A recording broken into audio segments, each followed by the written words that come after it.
સમસ્ત Gujarat housing board દ્વારા મા અંબા ગરબા મહોત્સવના ગરબામાં ગુજરાત આમ આદમી પાર્ટીના પ્રદેશ પ્રમુખ ઈશુદાન ગઢવી ગરબામાં ખાસ ઉપસ્થિત રહ્યા અને યુવાનો સાથે ગરબા રમી મા અંબેની આરતી કરી હતી। શારદીય નવરાત્રિનો પર્વ ચાલી રહ્યો છે ત્યારે સમગ્ર ગુજરાત સહિત અનેક શહેરોમાં નવરાત્રિ ખૂબ જ ધામધૂમથી ઉજવણી કરવામાં આવી રહી છે। ત્યારે વડોદરા શહેરના ગોરવા વિસ્તારમાં આવેલ સમસ્ત ગુજરાત હાઉસિંગ બોર્ડ દ્વારા આયોજિત મા અંબા ગરબા મહોત્સવ 2023ના ચોથા દિવસે ગુજરાત આમ આદમી પાર્ટીના પ્રદેશ પ્રમુખ ઈશુદાન ગઢવી ગરબામાં ખાસ ઉપસ્થિત રહ્યા હતા અને યુવાનો જોડે ગરબાના તાલે ઘૂમ્યા હતા અને મા અંબાની આરતી કરી હતી અને આપણી સંસ્કૃતિની બાળકોને સાંસ્કૃતિકનું સિંચન કરતા મા બાપના વખાણ કર્યા હતા। સાથે આગામી સ્થાનિક સ્વરાજ્યની ચૂંટણીમાં આમ આદમી પાર્ટી આંધી તુફાન સાથે સમસ્ત ગુજરાતમાં પરિવર્તન લાવશે અને ડેડિયાપાડાના ધારાસભ્ય ચૈતર વસાવાને ખોટી રીતે ફસાવવામાં આવ્યા હતા તેનો બદલો આગામી સ્થાનિક સ્વરાજ્યની ચૂંટણીમાં સમસ્ત આદિવાસી સમાજ લેશે। સાથે ઈશુદાન ગઢવીએ સમસ્ત ગુજરાત હાઉસિંગ બોર્ડના કાર્યકર્તાઓ સાથે વડોદરાના નગરજનોને નવરાત્રિની હાર્દિક શુભેચ્છા પાઠવી હતી।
વડોદરા ખાતે મા અંબા ગરબા મહોત્સવમાં પધાર્યા છે, શું કહેશો?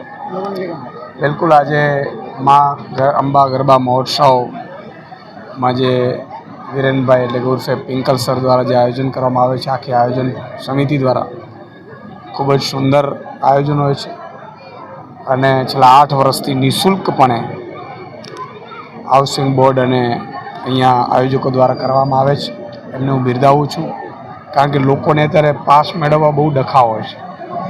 તમે જુઓ, રોજ 1000 ફોન આવે, પાસનો વેત કરજો, ત્યારે નિઃશુલ્કપણે ગરબાનું આયોજન કરવું મને લાગે છે કે એક પુણ્યનું કામ છે। સાથે સાથે નવરાત્રિ છે એ ગુજરાતની ઓળખ બની ગઈ છે। ગરબા આપણી સંસ્કૃતિમાં વણાઈ ગયા છે। આજે માં કોઈ નાના બાળકને તૈયાર કરતી હોય, નાની બેબીને તૈયાર કરતી હોય, કપડાં પહેરાવતી હશે, એને સ્ટેપ શીખવાડતી હશે, તો એ બાળકમાં એક ગુજરાતની ગરબાની સંસ્કૃતિ, માતાજીની આરાધનાનું સિંચન કરે છે। એટલે આ બહુ મોટી વાત છે અને આજે દેશ વિદેશમાં જ્યારે ગરબા પ્રખ્યાત થયા છે ત્યારે ગુજરાતનું ગૌરવ, મા આરાધનાની શક્તિનો પર્વ અને આપણી સંસ્કૃતિને, આપણી ઓળખ, એ બધું દેશ વિદેશમાં પણ અત્યારે ડંકો વાગ્યો છે। એના માટે હું એમ કહું છું કે આપણા સૌ જે વિવિધ આયોજકો છે, દેશ વિદેશના આર્ટિસ્ટો છે, કલાકારો છે, ખેલૈયાઓ છે, એમને આભારી છે।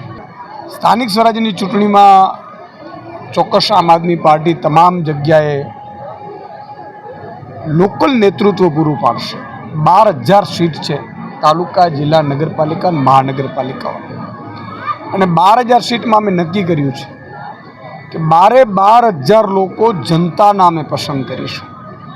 જનતા જે લડવૈયો હશે, જે અવાજ ઉઠાવતો હશે, અમે તો નિમિત્ત બનીશું। આમ આદમી પાર્ટી માત્ર એને ટિકિટ આપશે, પણ એ જ લડશે। ગુજરાતની જનતા લડશે, ગુજરાતની જનતા અહંકારને હરાવશે, ગુજરાતની જનતા તાનાશાહીને હરાવશે અને આમ આદમી પાર્ટીનું ખૂબ સારું પરફોર્મન્સ રહેશે એવો મને વિશ્વાસ છે।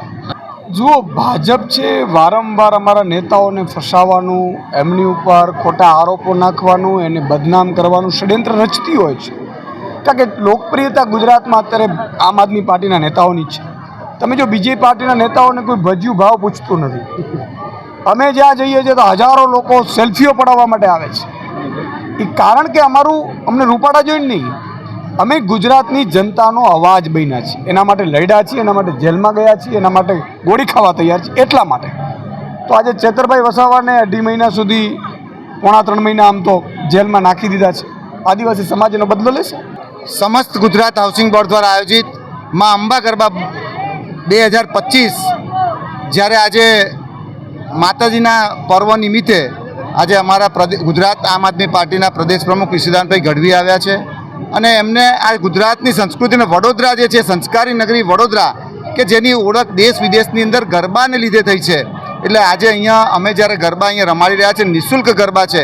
તમે જુઓ કે હજારોની સંખ્યાની અંદર માતા બહેનો ભાઈઓ એ પોતાની માની ભક્તિ અને શક્તિના પર્વને અનેક રીતે જ્યારે અહીંયા ભક્તિભાવથી ઉજવી રહ્યા છે, ત્યારે હું તમામ લોકોને ખૂબ ખૂબ શુભકામના આપું છું. પરમાત્મા મા ભગવતીને પ્રાર્થના કરું છું કે હે મા ભગવતી તમામને સુખ શાંતિ અને સમૃદ્ધિ અર્પે, એ જ પ્રાર્થના. તમે જુઓ કે ગુજરાત જોડો જનસભા અંતર્ગત આજે ગુજરાતની અંદર 2000 જેટલી જનસભાઓનું આયોજન કરવામાં આવ્યું છે. આગામી દિવસોની અંદર વડોદરાની અંદર પણ અમે દરેક એક વોર્ડની અંદર 4 ઝોન બનાવીને દરેક ઝોનની અંદર બૂથ લેવલ સુધીની પણ જનસભા કરી અને મજબૂતાઈથી આ તાનાશાહ જે અત્યારે જે રીતે ચાલી રહ્યું છે એને હરાવવાનો પ્રયત્ન કરીશું. આ વખતે વડોદરા શહેરની જનતા પરિવર્તન નહીં પણ આંધી બનીને નવસર્જન કરવાની છે, આંધી બનીને નવસર્જન કરવાની છે.